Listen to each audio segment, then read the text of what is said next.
A young Florida super gas driver by the name of Nicky Thompson felt his car get a little bit sideways. So he corrected it. It got a little more sideways, and then it began. You don't have to be a Raymond Beal in a Blue Max funny car to do this. You can do it in one of these too, Steve. Oh, very easily, Don. The car was completely destroyed. The fourth red light, but he doesn't know it. He never saw the Christmas tree. He just stays with the throttle. And he could have shut it off, Steve, and he had a fire at the same time. But watch the driving job he does. That Force, tremendous driver. He wants to get that car stopped, get it off to the side of the track as quick as he possibly can, and get out of it. You know, I see drivers at the other end. It takes them a minute just to get unbuckled. When they're on fire, they can do it in about 2 seconds.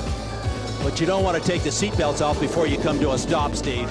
You ain't seen nothing yet.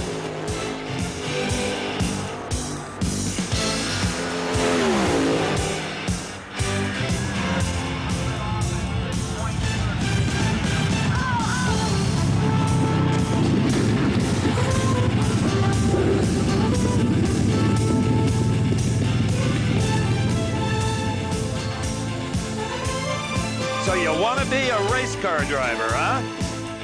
Big fire, fast car, short track, catch net. Big trouble. Mike Dunn, worst fire we've seen in a long time. I've seen this footage 100 times on this particular day. Bad fire. There it comes. Now watch the engine, Steve. Comes out of the car, upside down. Have you ever seen anything like this in your entire life? Who would have thought Mike Dunn could top Columbus? Well, he sure did on this one. And it rung his bell a little bit. He kept telling the paramedic, one. Well, Steve, you don't see that very often. It blew the crankshaft right out of the bottom of the engine. 2 car crashes in this motor drag racing are an extreme rarity.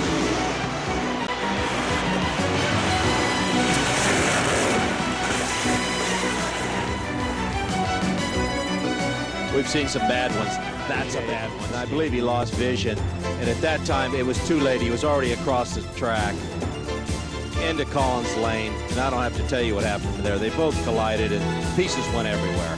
And here is an incredible moment when the fuel tank is shredded on the guardrail post and the other driver slides through that fire. What must have been going through their mind? A nice guy named Phil Hobbs had a really bad idea. Yeah, no rear wing for a starter. Couldn't plant the back of the car down. For some reason, he thought he could get away with that, but as you can see, he didn't. This is one of the strangest rides I've ever seen a driver make. First of all, he's on the wrong side of the guardrail at this point. Yes, and chopping the car up all along, as you can see, it's just tearing bits and pieces off the car. But fortunately, in that cage that's constructed, NHRA has supervised through the years. He gets away with it, comes out unscathed. Well, it's just a wonder the way it got into the wall nose first, time after time, that he didn't suffer almost Shirley Muldowney-like injuries. He's a lucky guy. Especially for Ron Correnti in the 4 lane in his brand new funny car. Much like John Collins back in Baton Rouge in the incident with McCullough, Correnti had absolutely no idea that Dave Uehara had a stuck throttle and was going to try to drive right up his tailpipe. Oh, that's a bad one. The throttle apparently was stuck, and he just couldn't do anything about it. Got out of shape, got behind the car. It sure was. The throttle apparently stuck on the car after he got over in the other lane. Real bad accident. Everyone is vulnerable, even a great champion like Bob Glidden. Glidden in the far lane, Butch Leal near lane, the 1986 Southern Nationals.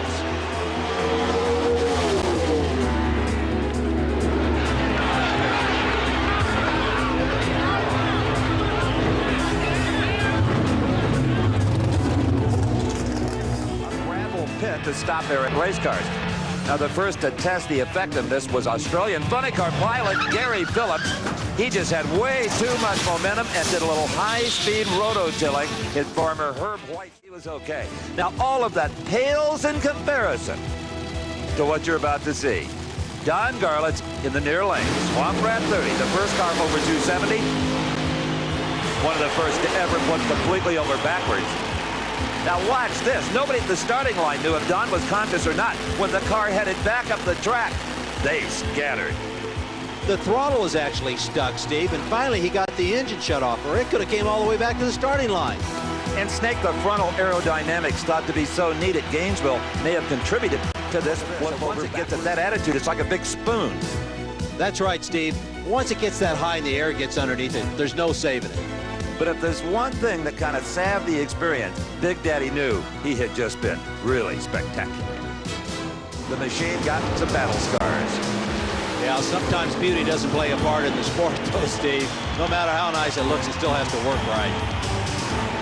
And just when it looked like it had righted itself upside down and kind of like a slut car started running, Billy Meyer with a new expression on blower explosions. As soon as you touch the throttle, so much of it. This was Spokane, Washington. Yes, Steve, 1 week later, same thing in Englishtown, carrying the front end down in the lights, but this time it was much more serious. At a much higher speed. This happened to be his last ride also in a Top Fuel dragster. Well, we think it'll be, but you never know with Don. It was a funny car race that scared us. Ron Dudley was alongside you, Don Prudhomme. Yeah, and I remember this run quite well, Steve. You know, I got through the quarter mile just fine, but lo and behold, behind me, there was a tremendous fire going on. And when I got on my car and looked back at this accident, I was really, really frightened for the man. The body stayed on the car, which, as we've said before, sometimes isn't the best thing that can happen. There was just an incredible inferno that just continued to grow and overcame Ron Dudley before he could get the car stopped. Yeah, that's the kind of fire you don't want to be in. It's one thing when you blow the body off the car, get rid of that, but when it stays on the car and you can't get the driver out, there's problems. Dudley unconscious. They raised him out of the car into a helicopter. A number from the Texan after that 493 and 88 at Houston. What they got was this. An oh my God, upside down backwards flip. Eddie Hill was okay. And Don, as we look at this again in slow motion, there's absolutely no doubt as to what caused this. That's right, Steve. It lost a front wing. In other words, the front wing slipped back and the car took off just like a plane would do. It was completely out of control. There was absolutely nothing he could do with it. So that front foil is supposed to provide downforce. Instead, it was just the opposite. That front wing is as important as the rear to keep the car stable. Now we move on to the 1989 Cajun Nationals. And if you've got small children, you might want to hide their eyes on this one. Look at the near lane. Oh, that is R.Z. Sherman. And when it was all over, that was still R.Z. Sherman. He did not get hurt in that accident. Couldn't keep the car out of the left guardrail. And then once it hit the left guardrail, then it was out of control. And I remembered, the last thing I remember was seeing the right guardrail coming. When I look out of the windshield, I saw the right guardrail coming straight at me, and I knew I was flying. And I said, this isn't going to be pretty. And then I don't remember a thing after that. You were in the far lane against Don Gay Jr. We were both a little too close to this incident. We sure were. And this one I'll long remember. And so will Don Gay Jr. The car bounced off the guardrail. I could see him out the corner of my eye that he was in trouble. But I didn't think it was that big a deal, Steve. I pulled it out the end of the course, and by the time I got out of my car, he was completely engulfed in fire. When you got out of your car, Don, I was standing down there, I live down there, and you said, where's Don Gay? And I pointed at the car right about this point, and you started to run to it. My main concern is the man was still in the car, and all I could think about is, by God, let's get him out. And then a fire bottle exploded. Into his home track, Sears Point, with a good points lead, and had a big advantage over Jim Head. And broke a wing strut. The wing actually came forward and lost all downforce on the rear of the car, and it just flew. Hornsby tucked down as tight as he could get into that roll cage. Nothing separating his helmet from the pavement but a thin piece of tubing. Gary Ormsby was okay. That car. They spent $30,000 on a brand new car, went to Brainerd, Minnesota, and trashed in.